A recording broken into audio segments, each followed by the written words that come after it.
Hello, good morning. आज का class BTC second semester RSDC मनियाओ, तारीख 23/6/2020। आज का टॉपिक है लॉर्ड कर्जन की शिक्षा नीति।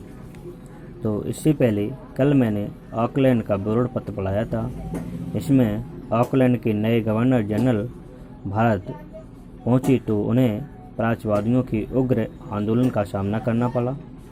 उन्होंने 1835 से 1839 तक इन गंभीर परिस्थितियों का मूल्यांकन किया तथा प्राच्यवादियों को भी उनके उद्देश्य के अनुकूल थोड़ी धनराशि की प्रथा हिस्सेदारी कर दी और ये 24 नवंबर 1939 को प्रस्तुत अपने विवरण पत्र में उसने निम्नलिखित विचार व्यक्त किए। वो कौन कौन से विचार व्यक्त किए थे?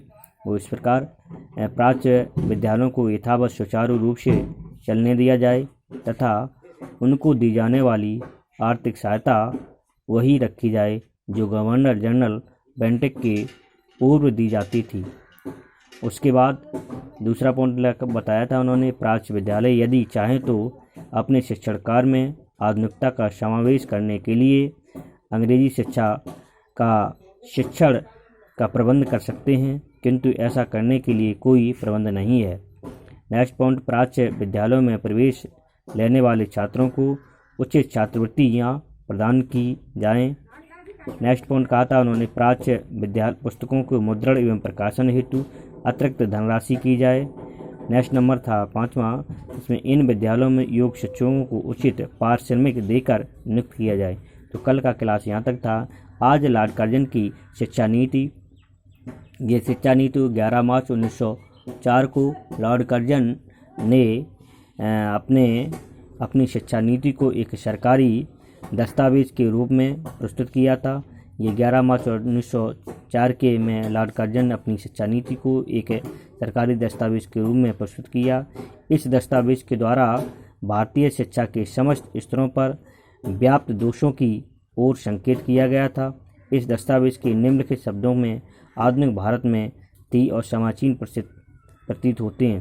कहने का मतलब है, जब लॉर्ड कर्जन भारत आया था तब 11 मार्च 1904 को एक शिक्षा नीति बना के तैयार की थी और लॉर्ड कर्जन ने शिक्षा नीति के माध्यम से यानी प्राथमिक शिक्षा, माध्यमिक शिक्षा और उच्च शिक्षा पर अपने विचार दिए थे, जिसमें ये भी बताया था कि बालिकाओं के लिए शिक्षा का स्तर क्या है और स्त्री शिक्षा का महत्व क्या कहता है, बालक शिक्षा का महत्व क्या कहता है। इन प्राथमिक और उच्च प्राथमिक और माध्यमिक स्तरों पर भी उन्होंने विस्तार रूप से चर्चा की थी। लॉर्ड कर्जन जब भारत आया था तो लॉर्ड मैकाले का जो विवाद चल रहा था, उसके बाद शिक्षा नीति जो बनी थी वो लॉर्ड कर्जन के नाम से जानी जाती है। तो इसी में जो बात उन्होंने कही, 11 मार्च 1904 को लॉर्ड कर्जन ने अपनी शिक्षा नीति को एक सरकारी दस्तावेज के रूप में प्रस्तुत किया और एक सरकारी रूप में प्रस्तुत किया था। इस दस्तावेज के द्वारा भारतीय शिक्षा के समस्त स्तरों पर व्याप्त दोषों की ओर संकेत किया था। इस दस्तावेज में निम्नलिखित शब्द आधुनिक भारत में भी समाचीन प्रतीत होते हैं। उसके बाद उन्होंने एक परिभाषा दी थी, संख्यात्मक दृष्टि से वर्तमान शिक्षा के दोषों को सर्वाधिक है। अधिकांश ग्रामों में 5 से 4 वर्ष विद्यालय नहीं, 5 में से 4 विद्यालय नहीं हैं। 4 बालकों में से 3 बिना कोई शिक्षा ग्रहण किए बड़े हो जाते हैं और 40 में से केवल 1 बालिका स्कूल शिक्षा प्राप्त करती है। कहने का मतलब इस परिभाषा में जो उन्होंने कहा था कि 4 में से सर्वाधिक अधिकांश ग्रामों में, जो हमारे 4-5 ग्रामों की बात कर लें तो 5 ग्रामों में से 4 में विद्यालय नहीं है, केवल 5 गांवों के बीच 1 विद्यालय है जिसमें, और 4 विद्यालयों में से 4 बालकों में से केवल 3 बालक ऐसे जो बिना पढ़े बिना शिक्षा ग्रहण किए ही बड़े हो जाते हैं। और उन्होंने एक बात और कही थी, यदि 40 छात्र हैं और 40 छात्र में कहीं एक छात्रा आपको पढ़ने को मिलेगी या आपको देखने को मिलेगी। तो ये भारत की शिक्षा स्थिति थी। इस शिक्षा स्थिति के लिए उन्होंने लॉर्ड कर्जन ने अपनी ये परिभाषा ये अपने वक्तव्य रखे थे। तो इसको एक बार फिर देख लें। संख्यात्मक की दृष्टि से यदि देखा जाए तो वर्तमान शिक्षा के दोष सर्वाधिक हैं। वर्तमान शिक्षा में सर्वाधिक दोष हैं। अधिकांश ग्रामों में 5 में से 4 विद्यालय नहीं है।